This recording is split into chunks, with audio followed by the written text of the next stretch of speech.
thanks for being able to join us today.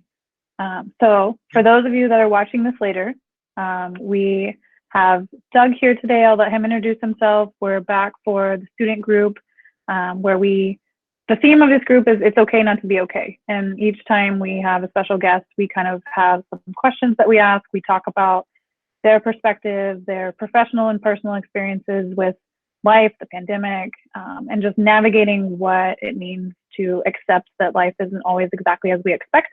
But it can go in a lot of really cool places if we develop skills of resilience and just work through things in different ways. We also learn about a lot of people's favorite foods. So, and if you are here and you have questions, as always, feel free to type those in the chat, or at about 4:15 or 4:20, I'll pause and make sure that we have time for people to ask their questions unmuted if they want, and we'll just kind of go through the questions that different people have created. I'll allow Doug to share anything he wants to share along the way, and see where things go. So if you have questions, let me know, and then feel free to use the chat. And then also this is recorded, and so if you're coming and you ask a question, we'll up the recording to make people off your face, so just don't worry that will go anywhere extra. So yeah, so if you want to just like let us know who you are and how we came to be here, and share with us kind of what you'd like us to know about you, and then I will dive into some of the fun questions we can see where we go. Sure. So, well, I'm Doug Kitzman. I am a born and raised Oregonian from Southern Oregon originally, and transplanted up to the Portland area about 8 years ago or so. And I'm here because I know Nikki. So, and she knew a little bit of my background, that I actually had gone to college for film down at Southern Oregon University, and then worked off and on some freelance and indie stuff in the industry for a while. And currently I work for Viewpoint. And so what I do is software sales for construction companies. And it's sort of like a global tech firm. So it's kind of like the, Google and, all the way those tech firms, the way you might perceive those things to be, it's like that, which is cool. And yeah, I mean, we could definitely talk about how life weaves in the various places to get me from point A to point B, and for sure. But yeah, this is just sort of a backdrop of me. Cool. So diving a little bit more into that, tell us more about like what it was like when you worked in the film industry. And also I'm curious, like, how did you get interested in that, if you remember? Yeah. I'd say my first dream was to be a filmmaker, probably from the time of childhood, right? From probably 10 years old or something like that. I don't know. I mean, you can blame Star Wars a little bit, and you could blame there's a film called Glory, the Civil War movie that I really love. And yeah, you just start to think about the way those stories can impact people and storytelling in general. And I was always just doing kind of short stories or creative stuff when I was a little kid, and watched way too many movies. Like every night was movie night. We had a whole wall full of Betamax tapes way back when, which to the younger audience, you might have no idea what that is, but it's a thing. And so yeah, just used to watch those all the time, and just fell in love with movies. So for as long as I could remember, being a filmmaker was the dream. And then at some point, being a father also would probably be the next dream that I had, and that one I very successfully realized. So, the filmmaking one's really a work in progress. So,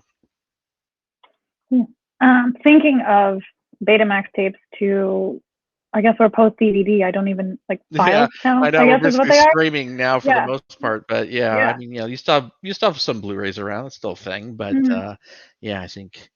Even I don't really buy Blu-rays anymore. I mostly just stream it. So yeah.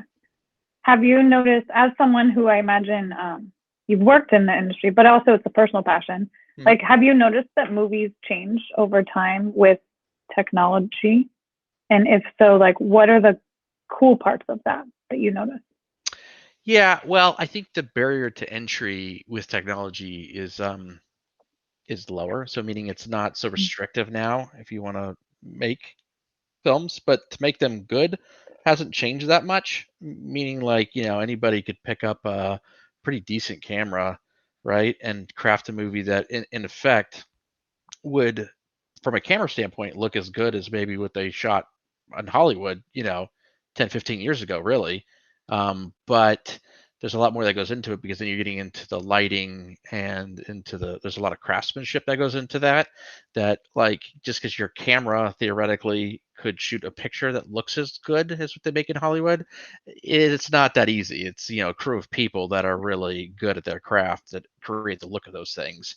And so there is some skill, right? You're trying to craft some skill into it. And then once you have the production quality, then you're trying to find actors that can act really well. And I've been a part of plenty of productions that actors are not the actors weren't amazing, right? Like, and you could tell.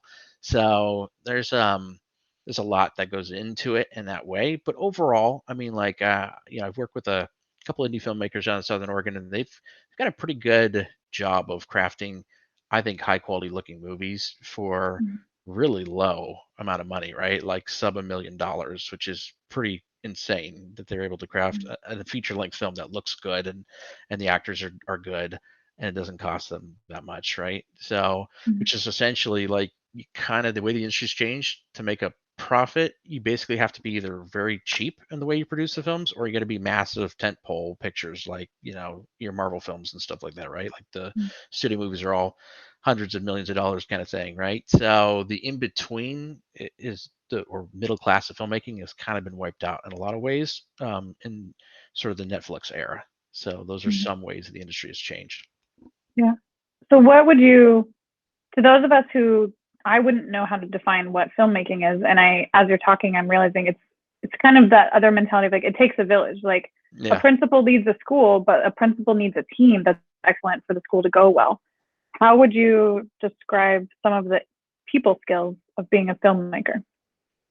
Yeah. I mean, well, part of that depends on what you always have to have some interpersonal skills, but I mean, Mm-hmm. if you want to be a grip, for example, which is somebody who's moving around equipment and stuff like that, you don't have to be as social as some jobs, right? I mean, it's the Mm-hmm. quote of, like, I work at a department store, and, I have my lane, right? I have to listen to my manager, but I don't have to be super social, right? Versus, like, you're the director, whew, you got to be very socially capable, right? And I do think I mean, I think over the last few years, there's been a reckoning in the industry there as well, of sort of like people who lack people skills throwing their weight around in those positions, and it's not going over so well nowadays. People are kind of wise to that, where you have to have more of an emotional intelligence in order to thrive at the higher levels in the industry. Mm-hmm. Yeah. And I imagine also there's within, like, just say, take one film. Within that film, there's the person that created the story, and then also maybe a different person that's turning that story into an on screen experience. Is there a person that oversees all of that? Yeah, so you're going to have your producer, and Mm-hmm. it just depends on the size of the film, depending on how many people wear these hats. So just like, I'll take like an indie film. So I worked on a movie called Redwood Highway, and on that film, we had an executive producer who was really financing the movie, and he had a co-writing credit. So it was like he co-wrote the story with the director. Basically, it was a guy who's a book writer. He writes books normally, and he has some money. And so he brings in the director who normally writes his own films, and then says, "Hey, I want to finance this movie, and I want you to write it for film," because he doesn't know how to write a script, right? So he has the director write, in this case, write the script and direct the movie, which isn't necessarily that common either. Usually, you'd have a separate script writer who would adapt it, and then you'd have a director. And then in this case, you had the director's wife, because it's a family affair, was like a primary producer of the, we'd say, the more active producing role, meaning the guy who's putting up the money, he doesn't really have a say so much in how the movie gets made. Only a little, right? They got to make sure he's happy.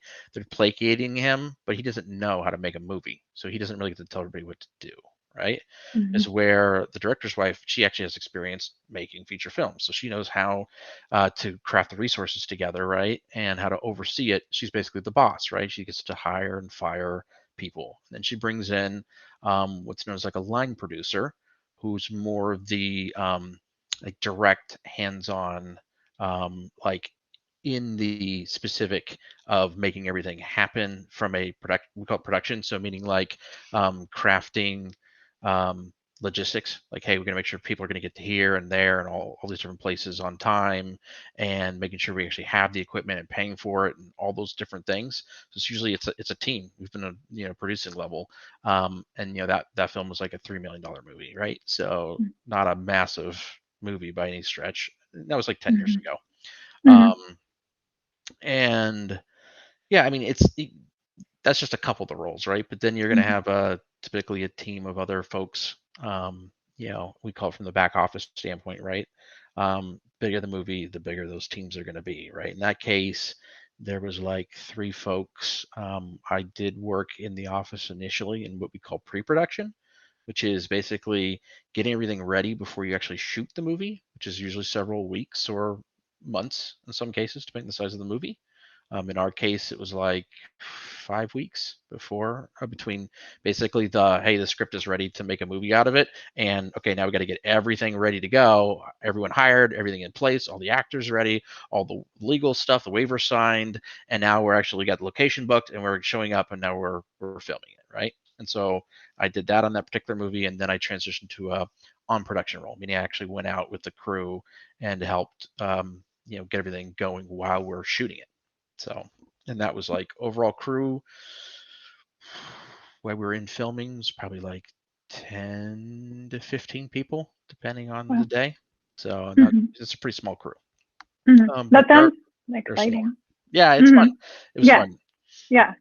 And also, it sounds like thinking of the idea, pivoting a little bit, but staying on topic with working in a particular film. Mhm. You are working with people, and everyone has their own personal everything.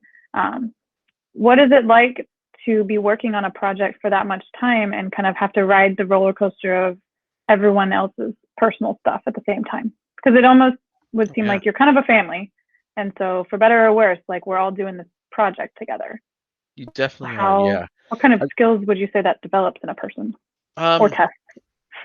it's gonna test all of it because it's high stress when you get to the filming. Like Mm-hmm. the pre-production really isn't, it's not that painful. I mean, it can be if you're like the quote unquote line producer, right, who's really got all the responsibility on your shoulders. But in my case, like I was an assistant producer, right? So, I was taking care of almost reverse sales skills. So, like, what I do now is I'm trying to convince people to change their business, and how am I going to, sell you something, right? Make you convince you that this is the right path to go to.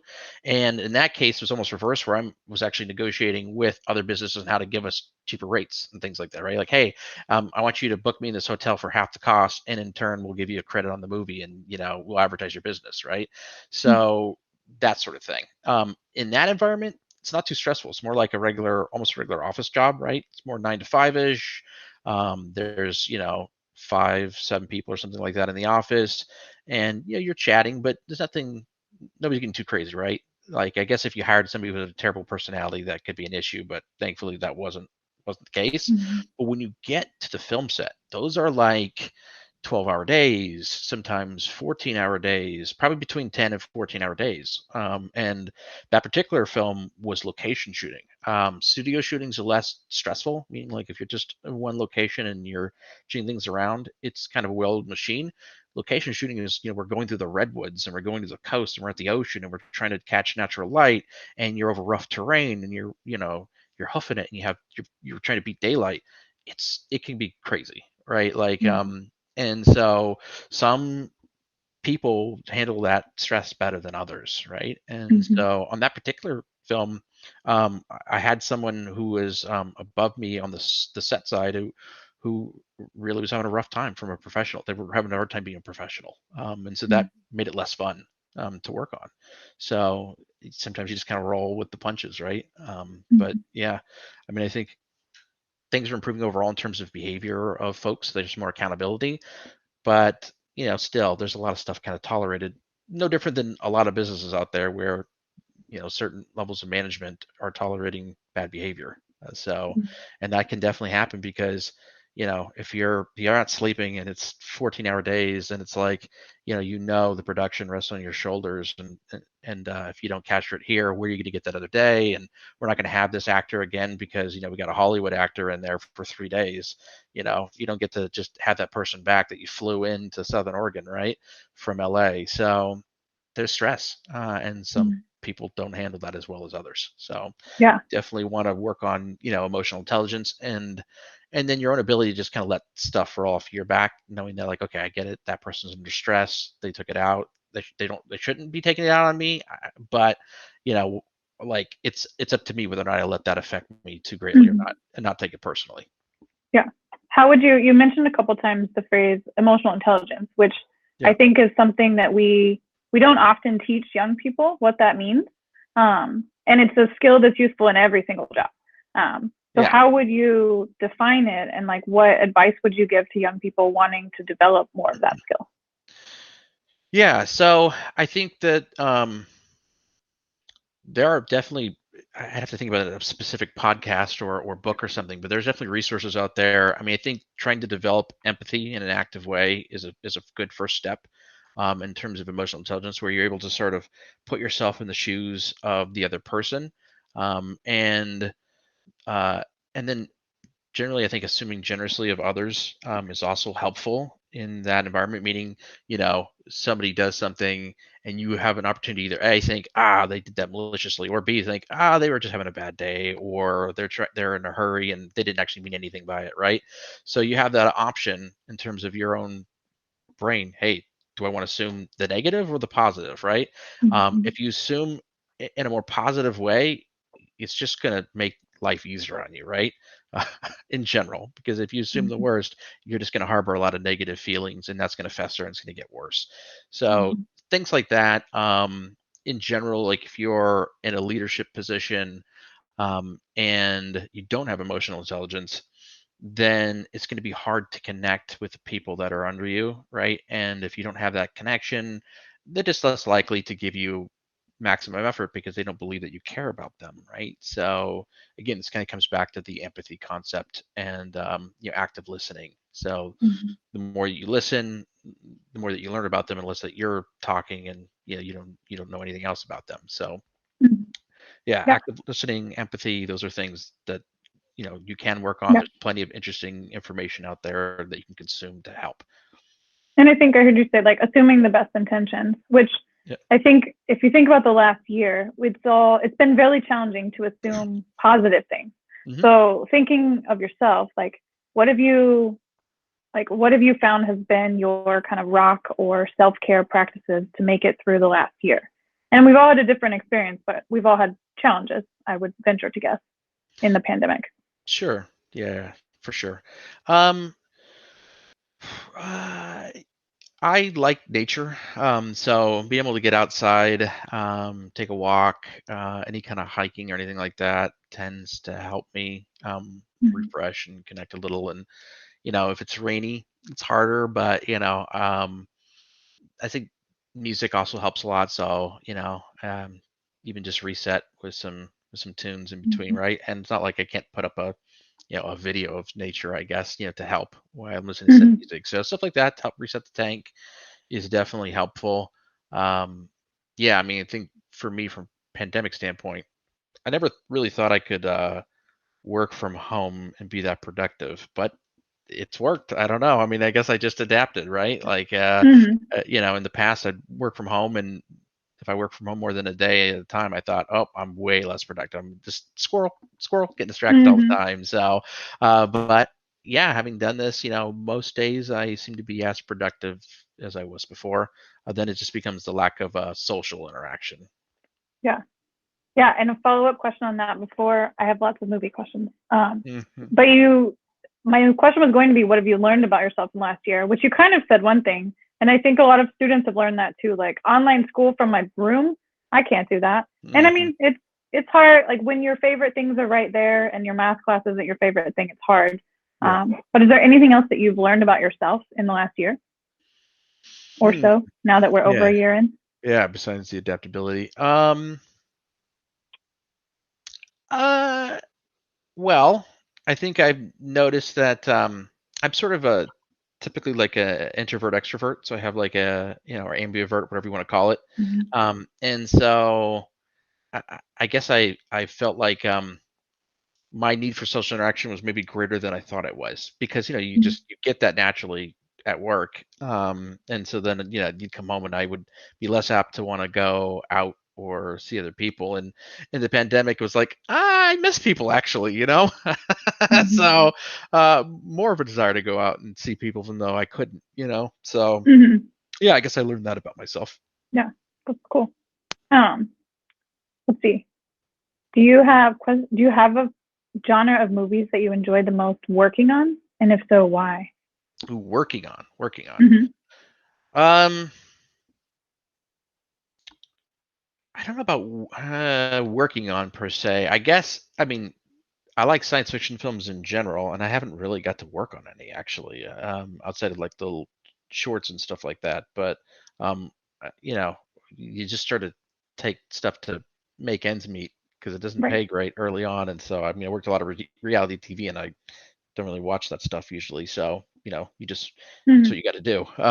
Yeah. But No, I think that speaks to a lot. Like we do what we have to get to where we want to be, I think. yeah, I mean, Sometimes. like I've written a couple feature length scripts, and yeah, probably a little bit more action adventure or sci-fi.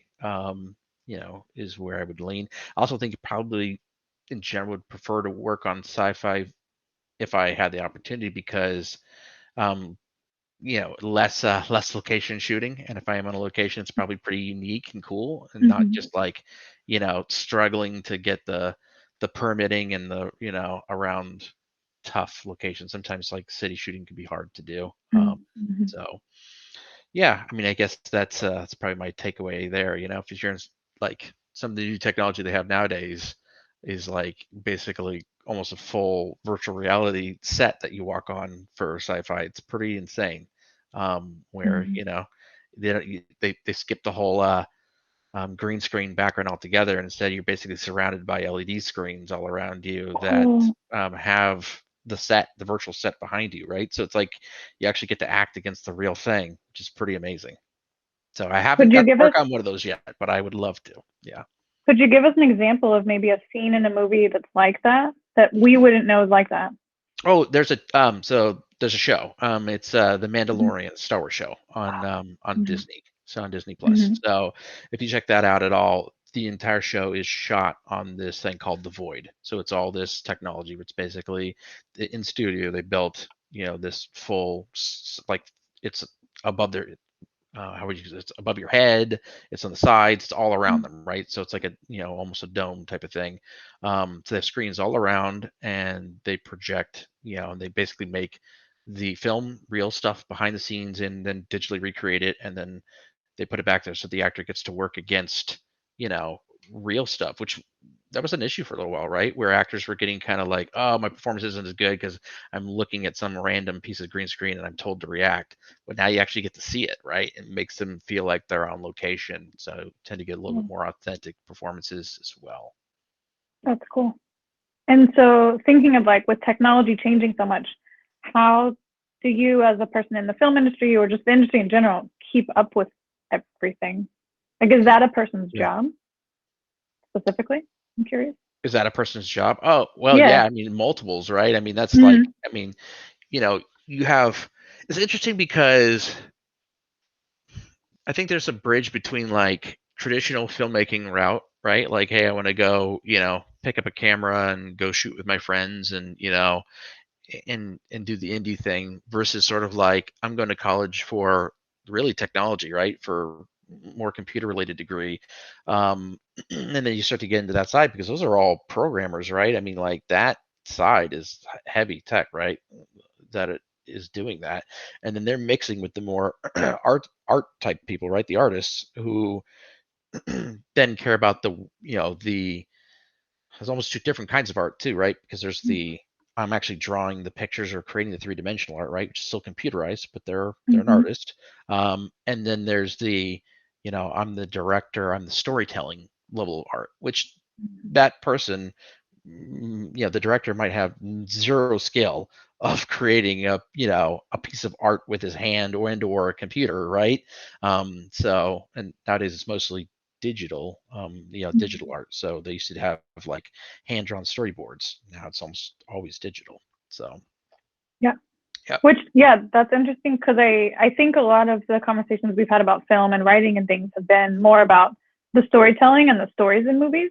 Hmm. So I'm curious, do you have a film that you can think of that tells a great story for life? It's one of your favorites. Yeah, I'll say Glory. So I mean, I mentioned it earlier. Mm-hmm. So that's the story of the 54th Massachusetts, which is the first all-black regiment in the Civil War. And so it's got Morgan Freeman and Denzel Washington in it. And yeah, I mean, I probably was younger than I should have been when I watched the movie for the first time. Right, it's probably like 10. But Mm-hmm. and it's pretty violent, of course. But yeah, I mean, I felt like it has a lot in terms of um, character, right? Just what it means to be a good person and to stand up for what you believe in and to put everything on the line, even when you know it might not work out well for you, but it'll work out well for the next person, right? So Mm-hmm. yeah, I mean, I think that movie definitely colored some of my philosophy and outlook on life in general. Mm-hmm. So, and there's Cool. other movies I could point to too, but that's just one off the top Mm-hmm. of my head. Yeah. Yeah, and I feel like that's what like art in general can do for people. Like it takes the abstract things that our minds might not be able to get and puts them right there. Like whether it be this cool science fiction thing, or it's a story that is historical fiction, sort of. Hmm. Um, yeah. So pivoting a little bit, thinking back to yourself as a high school student, um, get in that once you're in that mindset, can you tell us about something that maybe you had to overcome as a young person that at that point seemed pretty insurmountable, but looking back taught you something? And what did you learn from that? Well, I actually didn't go to high school. I got my GED. So, I mean, that's an Okay. interesting thing of itself, right? So, and then went to college later. So, yeah, I mean, it was, yeah, I think one of the interesting things was like, as a kid, your parents make certain decisions for you, and Mm-hmm. there was this idea of like, hey, we want you to focus on being on a good person first, and then everything else sort of secondary, right? And so they made that conscious decision, right? In terms of they didn't want me mixed up in the wrong crowds, and they were concerned about what was going on in that particular high school that was that I would have gone to had I gone to high school, right? And I could see both sides of it, right? The one is okay, cool. I had a good center. The other, for a while, I thought, well, I mean, it's not friends from elementary school, but it's different than going to active high school. And so I think ultimately, I still value that experience. But yeah, I mean, I think either way could work out. But I appreciated the idea that hey, focus on bettering yourself first. Before you get kind of caught up in all the social pieces that happens as a teenager. Yeah. Which my next question was going to be, what advice would you give to high schoolers in 2021 to kind of, I think a lot of students these days, like the world is very, everything is right there. So everything is kind of in your face. Everyone's super connected and super disconnected. And Yeah. so it feels like a lot of pressure to figure it all out, but also take care of yourself.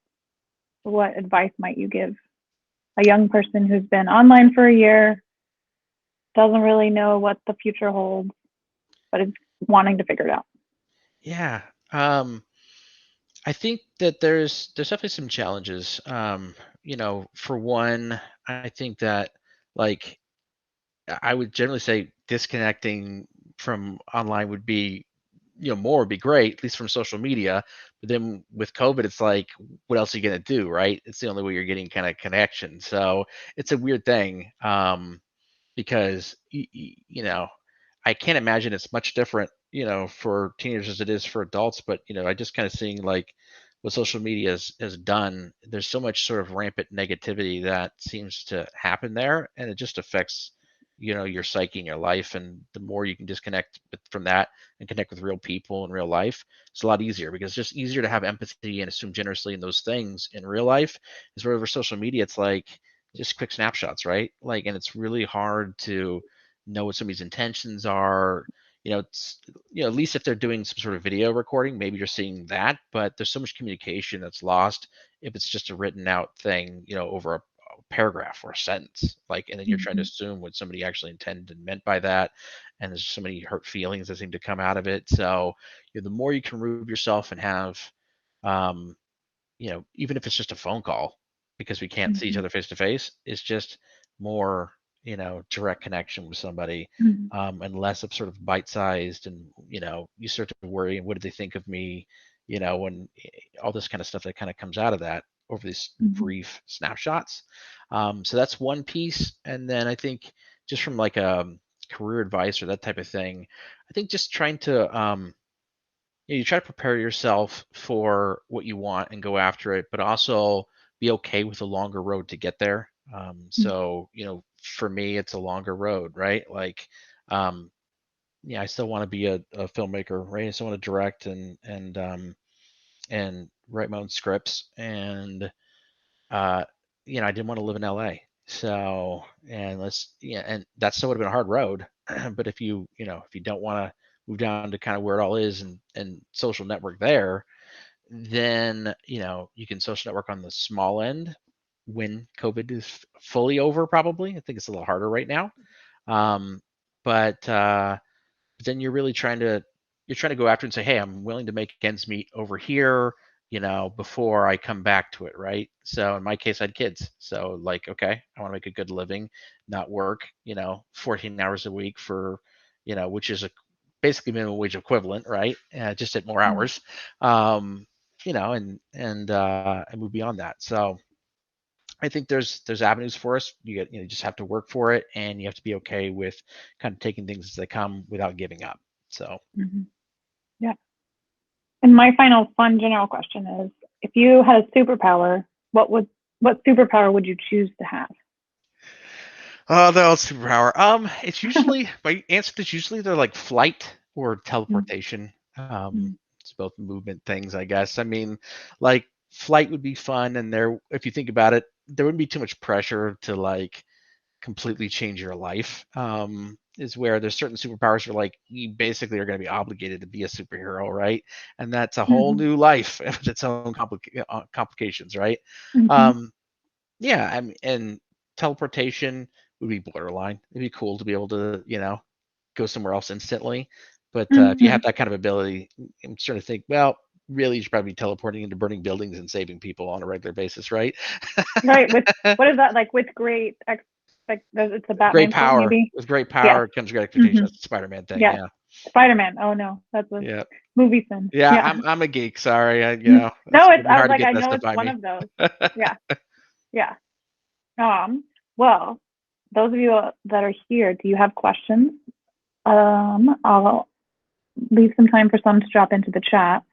First one is, if someone wanted to move towards the film industry, what steps would you recommend them taking? Well, part of Teenager it, or adult, just in general. yeah. I mean, I think one would be good to know if there's a specific job or element that excites them most, right? Is it the Mm-hmm. writing? Is it directing? Is it producing, just, or is it just being part of the crew, right? Hey, I don't really have like this strong artistic vision, but I love movies and I just want to be a part of that, and that's what I want my job to be. Which there's plenty of, right? I mean, there's more of those people than there are of the others, because it Mm-hmm. takes more of those types of people in order to make a film happen. So, yeah, it depends on what you're trying to accomplish. I mean, in my case, I went to to Southern Oregon University because their film program at the time was the best in the state. I don't know if that's still the case or not. And I didn't want to do out of state tuition, because I didn't want to incur dramatic amounts of college debt forever. Mm-hmm. Um, Wise advice.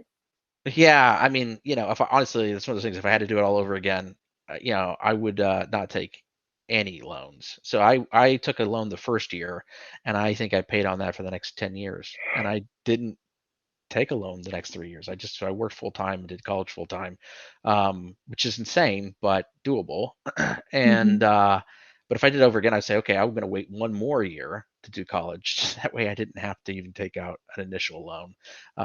Yeah, that would have been amazing.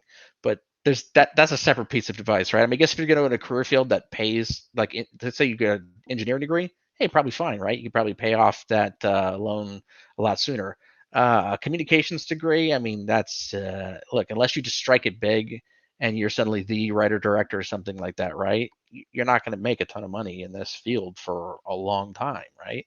So, you just don't get, it doesn't pay that well at the low end unless either A, you put in your time and then you're part of the union, which is if you're a crew member. And or if you're on the creative side, it just starts to take off, right? And you're in demand and either as an actor or director or whatever, right? So there's kind of two sides of that. One's sort of more workmanlike, where you're trying to do union, and the other is more the creative side, which is even harder to break into. I'd say you'd want to get into it. Let's say take the creative side for example.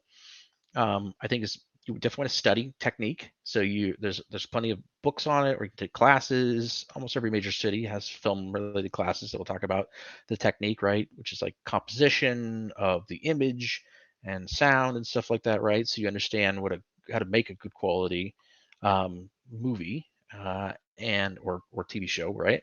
And then you want to network. You want to try and find local film groups, right? Which they're all online. You join those groups and you try and get involved wherever you can, participate, so that if there's some remedial type jobs you can take, you take them.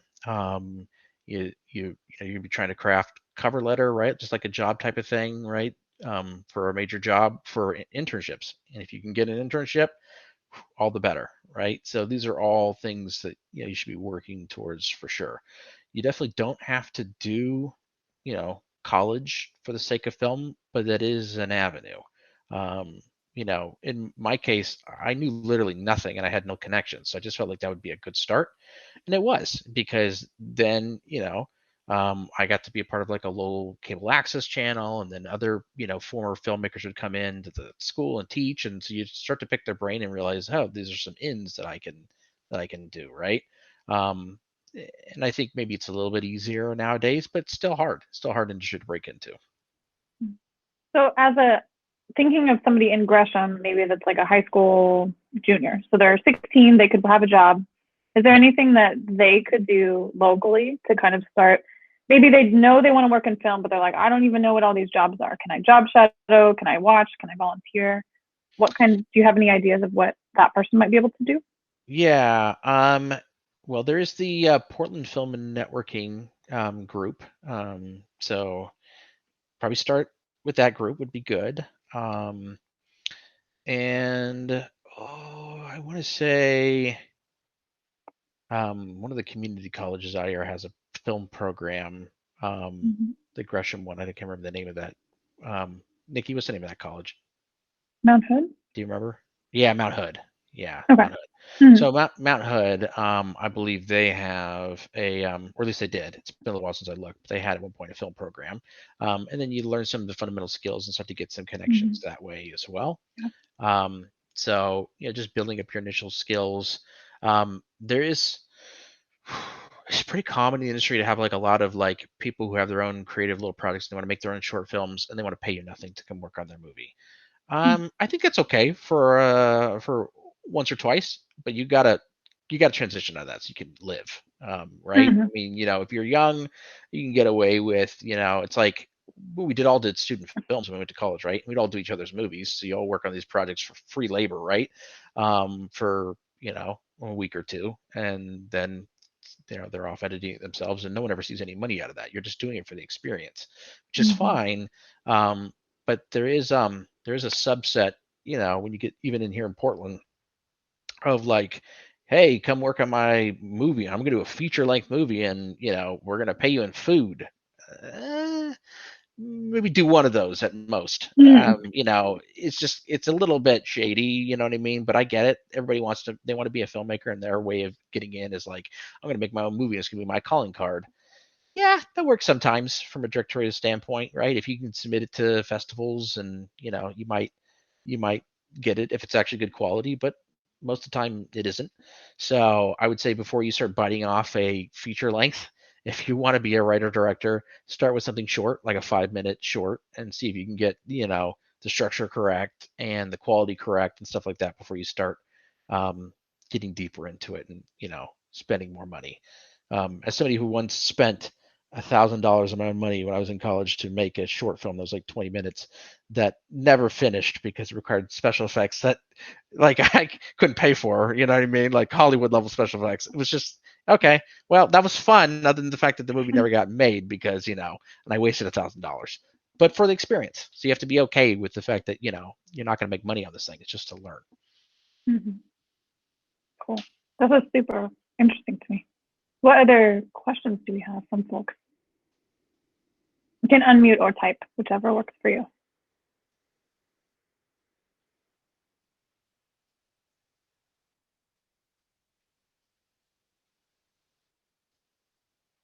Maybe nothing.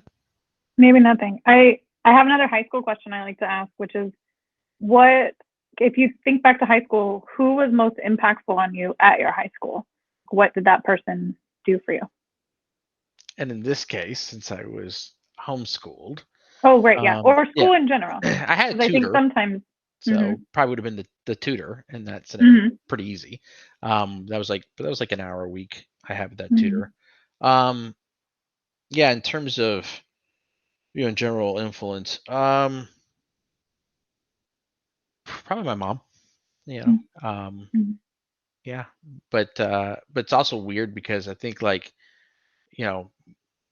my mom was encouraging of whatever dream that I had, but at the same time discouraging of like college in general, which is interesting. It's kind of unusual for most parents, but she went to college and didn't feel like it ever did anything for her, right? So her advice was sort of like, if you want to go to college, make sure it's for something you really want to do. And I actually think that's great advice, which is don't go to college just for the sake of it.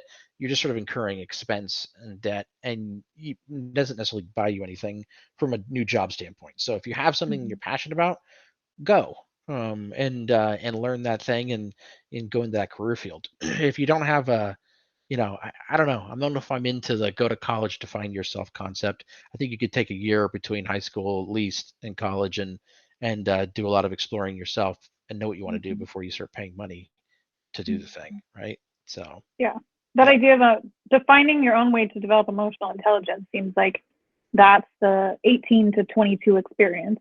If you can do that, if it's college, great. If it's working on a film job to learn which film job you want, or if it's moving somewhere cool to decide if you want to move somewhere. Seems like just the people skills follow you wherever you go, is what I hear from a lot of folks. Yeah, I think that's true. I mean, it's interesting my experience of like I did a lot of self-taught, just because of the homeschool thing, right? So a lot of like just read books or really using the internet a lot for various things to teach. And what I noticed is that when I got into the workforce, other guys probably 20, 21, 22, right? And like I'd have 18-year-olds coming in, and you start to realize, hey, they don't know how things work. And I go, well, what is high school preparing kids for? So I started like does it teach you how to balance your checkbook? Does it teach you how credit works? Does it teach you how to get a job or how to do a job interview? Like, I don't know. I mean, I hope so, but it didn't seem like it, right? And I got into management positions, and you know, I interview people and they come in and they're dressed in ripped shirts, ripped jeans and like, sneakers, and like, well, you'd be a customer facing job where you're going to be wearing slacks and, like, don't you think you'd come to your job interview at least dressed like that? I'm saying you have to come in a suit and tie. I don't need that, but just like basics. It's just interesting, right? Like, these practical skills of, I think, the more that we can do to get people ready to just like live life independently and be functioning members of society, I'm all for that. So yeah. And circling all the way back to the theme of the group, I forgot to ask this question. So our theme is like, it's okay not to be okay. What does that mean to you, or how has that played a role in your life? Yeah, I think we're always going to have times where we're down, right? And to me, that it's okay to not be okay, sort of like almost absolving you from being too hard on yourself. because there could be a thing where you're like, oh, I'm not happy, or this has gone wrong and it's all my fault and I should be happy and everything should be fine. What's wrong with me?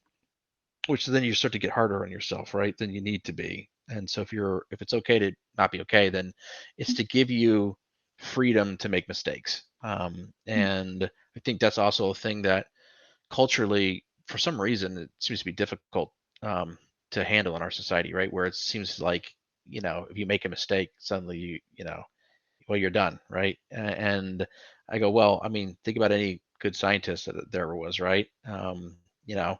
Like, how'd you get a light bulb? Well, 1,000 failures, literally 1,000 Mm-hmm. failures before that was done correctly. And so if you want to accomplish anything, you got to be okay with failure. So Yeah. that to me is, it's okay to not be okay. Yeah. And I think another step of that I'm just biased for because of my role Mhm. is like, it's also okay to ask for help and admit Oh yeah. that you don't know how to admit that you don't know how, and trust that other people want to help you. And so I am curious, have you noticed if there was a stigma around mental health that you noticed, have you noticed that shift at all in the last year?